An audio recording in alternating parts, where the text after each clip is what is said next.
per què invertir en bons és una bona opció. L'emissió de deute públic servirà per finançar les mesures excepcionals i urgents, sanitàries, econòmiques i socials, destinades a pal·liar la situació d'emergència causada per la Covid-19. Es tracta d'una inversió de baix risc amb el capital garantit. Què són? Són títols de deute a curt termini amb taxes variables d'amortització que s'utilitzen per finançar el pressupost de l'Estat. L'interès fix és del 0,50% i a 12 mesos.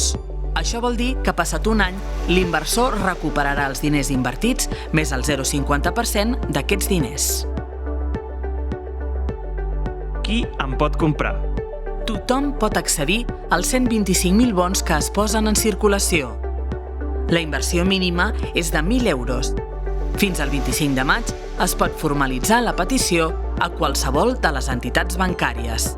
El 27 de maig, el govern resoldrà la subhasta entre totes les peticions. Si la demanda és superior als bons disponibles, es repartiran de manera proporcional entre tots els demandants. Bons solidaris. Inverteix en Andorra.